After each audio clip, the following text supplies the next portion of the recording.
Faith without work is dead. And what I mean by this is if you solely live on the fact of just believing without putting forth the work, the effort that you have been destined to do, you're just believing in a beneficial return. God is not a genie, a cure-all, a one that you go to when you're feeling in hard times, devastating places. He is someone that you are in constant communication with. And until you see that as truth, until you have that deeper connection, you will not understand what it means to be a disciple. You will not understand what it means to depend on him and to have him take control over your life. Because without him having complete control, you're constantly going to try to manipulate the situation or situations that you're going through prayer, through asking, why me? Can you help me with X, Y, Z? Give me strength for this moment. And then once it's fixed, you do not go back to having that constant conversation, that day-to-day communication that you must hold. I have recently been talking to God quite frequently, and I can say it's been daily. I've been needing help for the past 3 months consecutively, and there hasn't been a day that went by without me having a conversation through prayer, just even in a general sense, calling on him, because he's always right there. You must know that he is always waiting for you to depend on him, to call on him, so that he can take lead. Without him taking lead, you are constantly led by the flesh. You will constantly allow your own ideals, your worldly view of life to overrun you. And that lifestyle, I truly didn't understand until I was around 22, 21. I didn't know what this meaning of a deeper connection with God truly meant for myself. I would go to church to please my mother and go to church because I knew it was something that was right that I needed to do. However, I wasn't taking the time upon myself to deepen my connection with God, reading the Bible, learning through the practice and the stories and the way of being.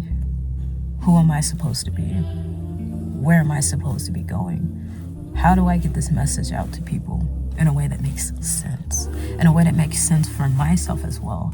Because everything that I record is, in a sense, a stepping stone for myself. It's a true belief that I have, that I abide to, that I live on a day-to-day basis. Nothing that I create is not authentically me. It will never be a piece of me that I do not connect with. And over time, I will grow. My perspective may change, but a lot of these core beliefs that I have are instilled within my videos and what I speak out about. It is a hard place to know where to start or how to start, but it shouldn't deter you from ever starting to begin with. I used to think myself that putting off Bible study and actually getting into reading the Word and asking for help, oh, I'm too late. I've already been going to church since I was younger. It's not clicking now, so why would it click to begin with if I take initiative, if I start doing this on my own? And until an event that truly impacts you to making you feel like you have nowhere else to turn to, no one else to talk to, no one of this earth understands the pains that you are going through or the struggles that you are worrying about. Because worry is not going to change anything. You are worrying yourself dead. I don't want to say dead. You're worrying yourself into a place where negative thoughts arise. Nothing thrives from negativity. And so, with your belief of not being capable, not being enough, not being pure, and thinking that your sinful ways are forever going to be you. You've done all these bad things, so why should you change your life now? Anyone can change at any point, at any given time. And it's going back to that simple belief, that faith. And I do want to say faith of a mustard seed, but that in and of itself is not necessarily I don't want to say it's not enough, but that's not the standard you should set to just have. But once you do attain that faith of just a mustard seed and you allow God to truly take over, not manipulate, but take over, and you submit to the will that He has before you, you will realize everything around you that you have been consumed about, stressed about, thinking about, that you have no way out. He will crave that light into that dark tunnel. He will make that way for you. And until you take that leap of faith, that step in the right direction, opening up because you are so closed off to Him, you will not be able to see the way that He has destined for you to see. This journey is something you take with you for the rest of your life. You will carry this out. It is a day-to-day practice. It is not just a once-in-a-while thing. And until you dive deeper into this connection, desire to have this relationship, and understanding what it is that you need to do with yourself in life and how you can build that relationship with God, you will continuously repel every person, situation that He sends forth to you to listen to Him. He's just waiting for you to listen, to see, and to make that conscious effort to change. You cannot change yourself if you're constantly living in your old ways. You have to lay rest to that old self and understand that this change is new. It is something that is alarming to you, but it's not something you should be afraid of. This change is something that does take time. You cannot become a disciple overnight. It's not that simple. However, knowing that if you take it one night at a time, you don't even have to read a chapter at a time. Start however you see fit, and at least make that conscious effort to ask for assistance, guidance, and ask the people around you, the people that you know that can help you for what you're looking for, people that can point you in the right direction, not just anybody. You will start to understand that your feeling of being alone and lost and sad and down, hurt, all of these feelings are true, and yes, they are a part of you, but they do not define you. You will soon and surely enough detach from everything that you are feeling that is keeping you in a state of being stagnant, not making any progress with your life. And I say this with such heaviness. Sorry, the light cut out. Because I have been there at one point in my life as well.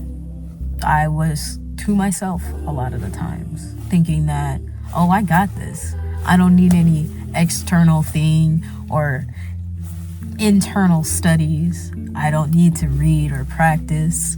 I go to church, I listen to the sermon, and I live through the word that I have received. But I feel as though that's being lukewarm. And truly, there are still times in my life where I still have not felt that strongest connection that I have capable to be built.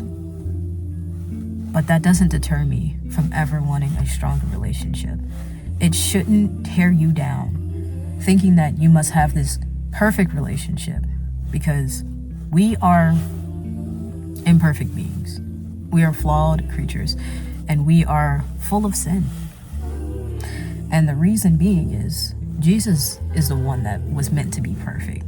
He was the one that died on that cross to solidify that leadway for us, understanding that we are the ones that bear that burden.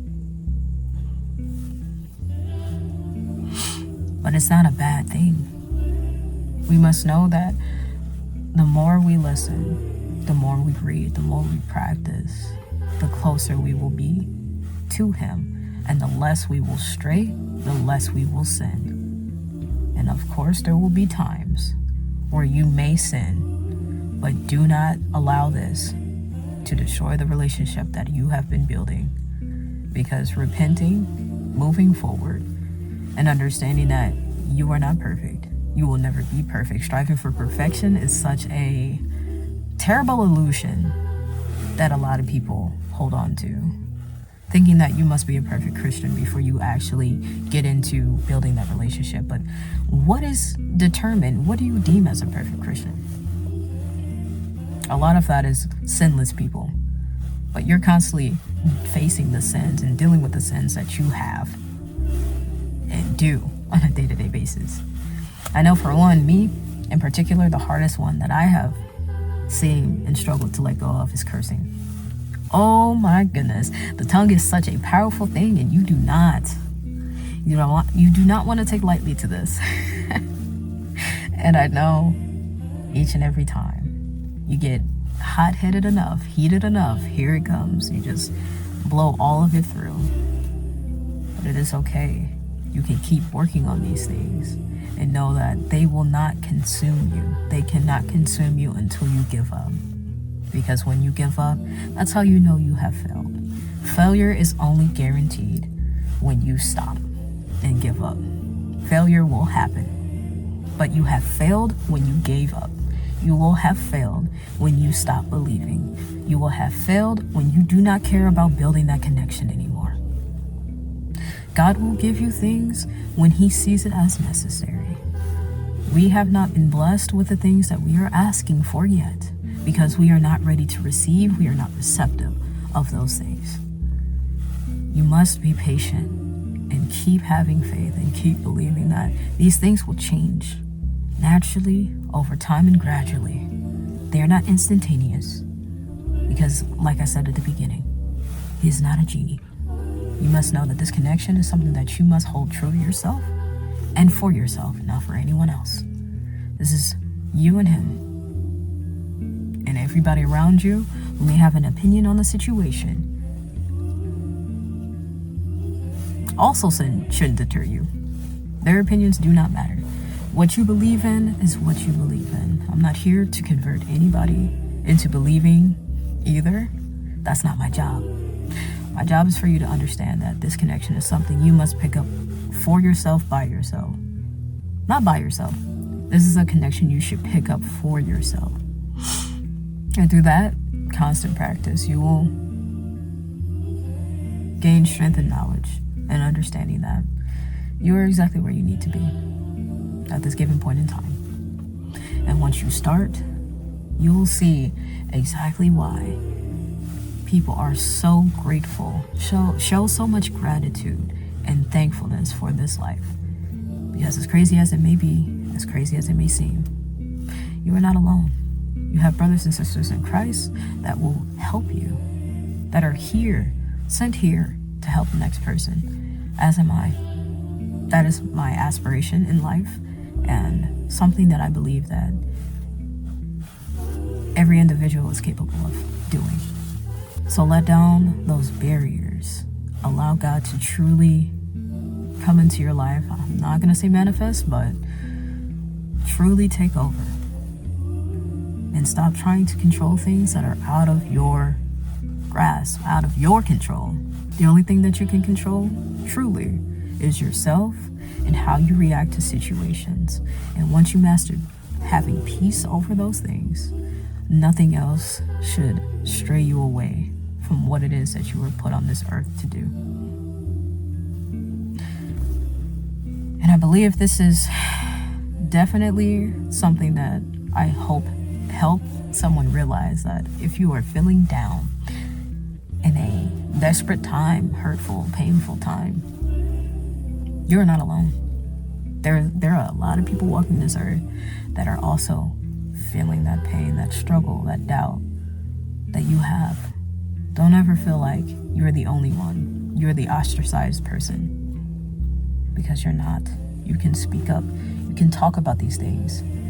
And sometimes you can even ask the internet. People on this earth, people on this, the media. There are so many people that are positive, there to help, and negative.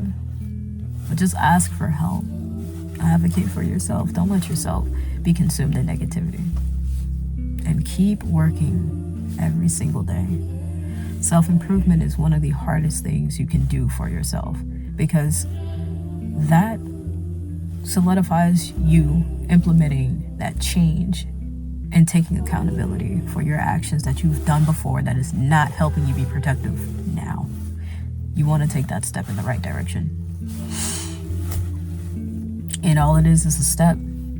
It's not a leap, it's not a run, it's not a jump, it's a step, singular step, each and every day. And then it will equate to those other things.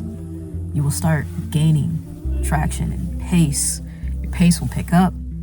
You will become more proficient, better at understanding, more knowledgeable, and you will start seeing things differently.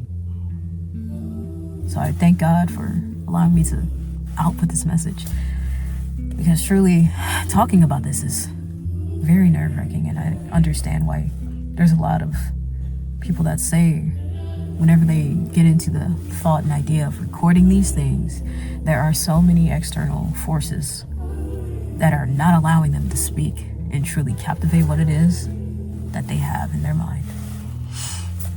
It is as simple as that. And I want to bless the person behind the screen, because truly you are capable of anything you set your mind to. Have faith, believe in yourself, and build that connection, build that stronger relationship, and see how your life turns out.